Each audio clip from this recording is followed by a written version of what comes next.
অবশ্যই, কিন্তু সব থেকে বড় কথা হচ্ছে আমি বেশ কিছু মানুষকে, কয়েক হাজার মানুষকে, 5 থেকে 6 হাজার মানুষকে, এবং আমার কণ্ঠ যতদূর পর্যন্ত মাইকের আওয়াজ পৌঁছেছে, এইচপিএলসি টেস্ট করে বিবাহের জন্য অনুরোধ করলাম। অর্থাৎ থ্যালাসেমিয়া আন্দোলনের সৈনিক হিসেবে এটা আমার কর্তব্য।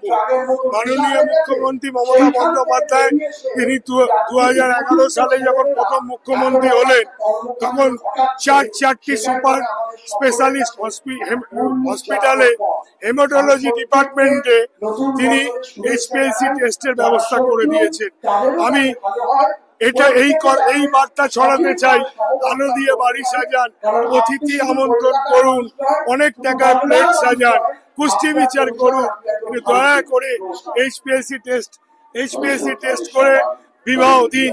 কারণ আগামী দিনে তাহলে থ্যালাসেমিয়ার মতো মারণ রোগ আপনার বাড়ির দোরগোড়ায় কড়া নাড়বে না। তাহলে জেনে রাখুন, আলো নিভে যাবে, অতিথি চলে যাবে, প্যান্ডেল খুলে যাবে, ওই পাড়ার চায়ের দোকানে আলোচনা হবে যে ওই বাচ্চাটার ওই বাড়িতে বিয়ে হলো, 1 বছর 2 বছর বাদে একটা সন্তান জন্মগ্রহণ করেছে, ওর মনে হয় একটা কিছু হয়েছে। ওর কিছুই কিন্তু হয়নি, ও কিন্তু বাহুকে বিয়ে হয়েছে, আর থ্যালাসেমিয়া আক্রান্ত শিশু হয়ে জন্মগ্রহণ করেছে। থ্যালাসেমিয়া আক্রান্ত শিশু কি? থ্যালাসেমিয়া আক্রান্ত শিশু হচ্ছে প্রতিনিয়ত তাদের রক্ত লাগে, তাদের রক্ত শরীরে তৈরি হয় না। অর্থাৎ মানিকতলা ব্লাড ব্যাংকে গিয়ে ভারতীয় হাতে বরফ নিয়ে ঘন্টার পর ঘন্টা লাইনে দাঁড়িয়ে থাকতে হবে। আপনি যখন সকালবেলা বাজারের ব্যাগটা কথা বলবেন, স্ত্রীকে বাজারে ব্যাগ নিয়ে দাও, ওই ছেলে বা মেয়ে সারা রাত এত কাঁদছিল কেন? ওর জন্য বাজার থেকে খেলনা ক্যাডবেরি কি আনবো, সেই পাশের ঘর থেকে সেই সন্তান কিন্তু চিৎকার করে বলবে, মা বাবাকে বলে দাও আমার জন্য কিচ্ছু লাগবে না। ওই যে বাপি কাকু, ধিয়াশিস কাকু ওই যে রক্তদান উৎসব করেছে, ওখান থেকে ব্লাড কালেক্ট করে আমাকে মানিকতলা ব্লাড ব্যাংক থেকে 2 হাত তুলে চাইবে চিৎকার করে, রক্ত এনে দাও, আমার সারা শরীর ঝিমঝিম করছে, আমাকে বাঁচাও মা, আমাকে বাঁচাও। তাই জন্যে আপনাদের মারফত বড় জুড়ে সমস্ত পরিবারের পুষ্টি বিচার, অনেক টাকা খরচা করুন, অনেক অতিথি আপ্যায়ন করুন, থ্যালাসেমিয়া বাহক নির্ণয় টেস্ট করে বিয়ে দিন। মাননীয় মুখ্যমন্ত্রী সম্পূর্ণ বিনা খরচে এইচপিএলসি টেস্টের ব্যবস্থা করে দিয়েছে। যদি না পারেন আমাদের মতো গণসংগঠনের সাথে সহযোগিতা করুন, বা দেখা করুন, বা আপনাদের চ্যানেল মারফত আমাদের কাছে আসুক, সম্পূর্ণ বিনা খরচে 1200 টাকার প্লেট খাওয়াবেন, অতিথি আমন্ত্রণ করবেন, আলো জ্বলবে, সানাই বাজবে, আপনার অন্তত কি বাড়িতে থ্যালাসেমিয়ার মতো মারণ রোগ কিন্তু কড়া নাড়বে না। সমস্ত ইউটিউব চ্যানেল যারা আছেন সমস্ত অভিনন্দন জানাই, শুভেচ্ছা জানাই। এই 12 কন্যার এই শব্দটা ঘরে ঘরে পৌঁছে দিন। আপনাদেরকেও সজাগ করলাম, আপনাদেরকেও সচেতন করলাম, সারা বাংলা জুড়ে এই বার্তা আমি ছড়াতে চাই আপনাদের মারফত নিয়ে, আপনাদেরকে সঙ্গী করে। নবদম্পতিকে গলার হার, শাঁখা, চুড়ি, কানের, তারপর তো শাড়ি আছে, সমস্ত রকম, যত রকম একটা বিয়েতে আপনার আমার সন্তানের যেভাবে বিয়ে হয় ঠিক সেইভাবেই বিয়ে হচ্ছে। প্রথম হচ্ছে 6টি কন্যা হচ্ছে পাথর প্রতিমা, কাকদ্বীপের থেকে একটু ভেতরে যেতে হয়, আর 6টি কন্যা হচ্ছে হলদিয়া, পূর্ব মেদিনীপুর। রেজিস্ট্রি করে থ্যালাসেমিয়া বাহক নির্ণয় করে, ওই কাগজটা দাও তো, থ্যালাসেমিয়া বাহক নির্ণয় করে তবেই কিন্তু বিয়ে হচ্ছে, এই তার ডকুমেন্ট। আর এবছর আমাদের 2 জন থ্যালাসেমিয়া বাহক। এবার আপনার প্রশ্ন থাকবে, বাহক কি তাহলে বিয়ে করলে সন্তান হবে? থ্যালাসেমিয়া আক্রান্ত শিশু না। আমার অধিকার বলছে, আপনার চ্যানেল বলছে, মাননীয় মুখ্যমন্ত্রী বলছে, মেয়র সাহেব বলছেন, সুদীপ বন্দ্যোপাধ্যায় বলছেন, ডক্টর শশী পাজা বলছেন না। বাহকে বিয়ে আমরা বারণ করছি, কিন্তু স্বাভাবিকের সাথে একজনের যদি বাহকের বিয়ে হয় তাহলে নিশ্চিন্ত।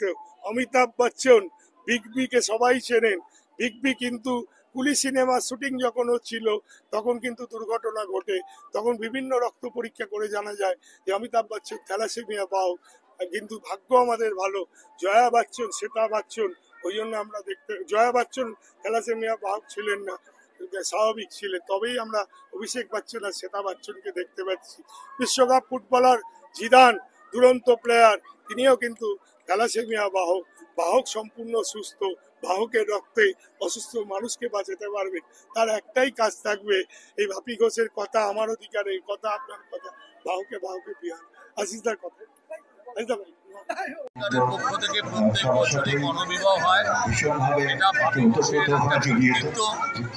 সবচেয়ে বড় হচ্ছে যে একটা সময় কাজের সূত্র হিসাবে শ্যামপুকুর থানায় এসেছিলাম, বিয়ে দিচ্ছে, তারপরে শ্যামপুকুর থানায় আমরা ভীষণ আপ্লুত এবং মানুষের সাথে জানি না কতটুকু মিশেছিলাম সেটা তারাই বিচার করবে। তবে কয়েকজনের সাথে একটু সক্ষতা হয়ে যায়, তার মধ্যে বাপি অন্যতম। এবং সেই দিন থেকেই ওই আমার অধিকারের বাপি ছিলেন, এখন তো কাউন্সিলর হয়েছেন। তো সেই জায়গা থেকে একটা সময় বাপির কাজ করে আমার অধিকারে এসছেন। এই জায়গাটা এলে অভয়দা বা আপনাকে বলে দিল যে দূরদর্শনে বেশি দেখতে পাই, বাগবাজারের ছেলে, এত বড় একটা বলার কিছু নেই। মানে এটা 17 বছর রয়েছে, তার আগের থেকে আমরা যেরকম বিভিন্ন ভালো কাজ করে এসেছি, বাপিদাও সমান তালে করে এসেছি মানুষকে দিন থেকেই। মানে আমার একটা উচ্চতায় নিয়ে যায় থেকে, এবং ওই কাউন্সিলর আমারও দীর্ঘ 50 বছরের রাজনৈতিক জীবন, আমিও কাউন্সিলর, কিন্তু এরকম আয়োজন আমি করতে পারি যখন মানে চেষ্টা করে তৈরি করা হচ্ছে, বাপিদারা করছে, তখন থেকে 17 বছর আগে থেকে তখন থেকে কিন্তু আমরা সবসময় জড়িয়ে থাকতাম। উৎসাহ লাগে, দেখে খুবই ভালো লাগছে, ঈশ্বরের আশীর্বাদ লাগে। একটা অন্যরকম জায়গায় পৌঁছে গেছে, সেটাই যে জায়গায় বাস করছেন তার একটা সাংস্কৃতিক বৈচিত্র্য, ঐতিহ্য থাকে, যারা সবসময় সব মিলিয়ে মিশিয়ে এটা আমার মনে হয় বছর পর বছর ধরে মানুষের আশীর্বাদ দিয়ে একটা সময় এইসব কাজ করতে হবে। সামনের দিনে আপনার আমার কাছে বই আসছে, অনেকগুলোই আসছে, সেগুলো এখন আমি বলতে আরম্ভ করলে শেষ করতে পারবো না, বেশি বলবো না। এখানে বলার লোক অনেক আছে, একটা ছবি আছে, সুমন সিং আছেন আমার কলিগ, কাহিনী সব আমার সহকর্মী। ভালো লাগবে এটাই। সত্য বিশ্বনাথ পাল তিনি আছেন, আমাদের বাগবাড়ির প্রগতি সঙ্গে রাজু চক্রবর্তী রয়েছে, ত্রিপুরী দত্ত, এবং বাগবাড়ির প্রগতি সঙ্গেও কিন্তু আমাদের শুভ বিবাহ অনুষ্ঠান করে থাকি বাপিদার অনুপ্রেরণায়। এটাও কিন্তু আমাদের কাছে বড় পাওয়া। আমারও একবার সৌভাগ্য হয়েছিল যাওয়ার ওখানে রাজুদার ওখানে বাগবাড়ি প্রগতি সঙ্গে। তো যাই হোক, তারাও খুব ভালো শুভ বিবাহ অনুষ্ঠান করে থাকে।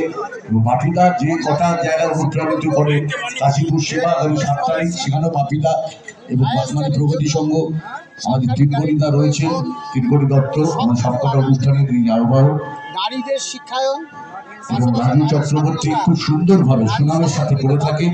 আর মিতালিদির বাড়িতে একটা বিবাহ অনুষ্ঠান রয়েছে, আমি মিতালিদিকে দু কথা বলার জন্য একটু অনুরোধ করছি। দায় ভাববে না, কন্যারা আগামী দিনে বাবা মার সম্পদ, ঈশ্বরের কাছে প্রার্থনা করবো, জগন্নাথজির কাছে প্রার্থনা করবো যে আগামী দিনে বাপি এই যে আমার অধিকার দিয়ে নারী অধিকার এবং সে সৃষ্টি করার যে কাজটা করছে, এর প্রয়োজনীয়তা আগামী 10 বছর ধরে।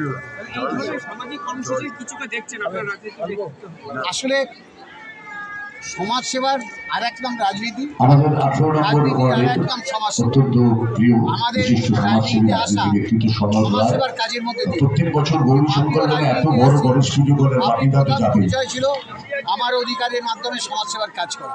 তারপর বাপি রাজনীতি এসছে, কাউন্সিলর হয়েছে। স্বভাবতই রাজনৈতিক কর্মীর প্রথম পরিচয় a political worker being a social worker. তো একজন রাজনৈতিক কর্মী যদি সমাজকর্মী না হয়, তাহলে তো রাজনৈতিক কর্মী হিসেবে তার পরিচিতি হতে পারেনি।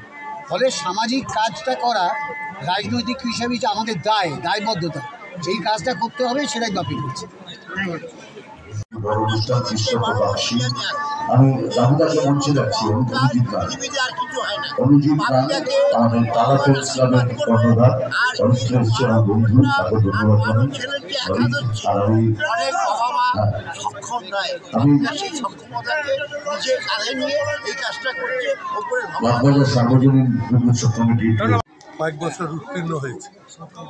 17 বছর। আমি বারবার বলি যে এত সুন্দরভাবে বাগবাজার, এমনিতে তো ধন্য বাগবাজার বলে পুস্তক পর্যন্ত কত বড় প্রকাশিত হয়েছে। বাগবাজারের নামের সঙ্গে কলকাতার নামের একটা অঙ্গাঙ্গিভাবে ঐতিহ্যের ইতিহাসের যোগও আছে। আজও বাগবাজারের সার্বজনীন দুর্গোৎসব, সেই দুর্গা মায়ের প্রতিমা সারা বাংলার বুকে এত আকর্ষণীয় প্রতিমা কোথাও হয় বলে আমরা মনে করি। সুতরাং একদম তালে তাল মিলিয়ে এই প্রান্তে এত সুন্দর একটি কর্মসূচি হচ্ছে। এখন আমাদের পশ্চিমবাংলায় এই ধরনের বিবাহ অনেক হয়। লায়ন্স ক্লাব ইন্টারন্যাশনাল, চিটিটুবিয়ান ওরা করে, পরেশ পাল করে, আমাদের প্রাক্তন কাউন্সিলর গৌতম হালদার সে করত, তার অবর্তমানে সেটা হচ্ছে। আর বাপির এটা ক্রমশ বছরের পর বছর আরও ভালোভাবে হচ্ছে। দাদা, যারা কন্যা সাধারণ মানুষ সকলের সমর্থন দিক এইটাই কাম্য। অনেক মানুষ এসেছিলেন, স্বয়ং মেয়র এসছেন, শশী পাজা এসেছিলেন, অনেক কাউন্সিলর এসছেন, অনেক সমাজসেবার সঙ্গে যুক্ত এমন বহু মানুষ এসছেন। এই ধরনের কর্মসূচিকে আপনারা উৎসাহ দিতে এসছেন, আপনাদেরকেও শুভেচ্ছা। দাদা, কন্যা দায়গ্রস্ত পিতা যারা, তাদের দুশ্চিন্তার অবসানে বাপি ঘোষের মতো মানুষরা কি বলবেন? কন্যা দায়গ্রস্ত পিতাদেরকে যারা এই কাজ করেন তারা পুণ্য লাভ করেন। সুতরাং এটা অনেক ভালো কাজ।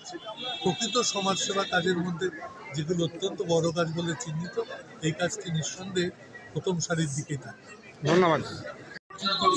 আমরা চাই তারপরে একটা বিবাহ অনুষ্ঠান আজকে মনে হচ্ছে পরপর কর্মসূচি যেন আগামী জীবনটা একটার থেকে আরেকটা বেশি আকর্ষণীয়। এই প্রোগ্রামটা এই যে 12 কন্যার বিবাহ হচ্ছে, সত্যি থাকি যে বাপি ঘোষের এই ধরনের বিবাহ আমি অনেক বড় বড় কর্মসূচিতে যোগ দিয়েছি। আমরা আমি এইভাবেই যেন বাপি ঘোষ এই হুগলি জেলায় ধন্যবাদ। দেবাশিস চক্রবর্তী পরমজনীয় তাকে সম্মানিত করলেন। মাননীয় মন্ত্রী ডক্টর শ্রীমতী শশী পাজা পায়ে ব্যাস করিয়ে দিচ্ছেন। অভিনেতা রয়েছে, আমি দেখতে পাচ্ছি। দিদি আসুন, দিদি। মাননীয় মন্ত্রী এবং বাপি ঘোষ দেবাশিস চক্রবর্তী মহাশয়ের জন্য একটি তুলে দিলেন। ওনার নামাঙ্কিত একটি দেবাশিস বাবুকে আমরা সকলকে সভা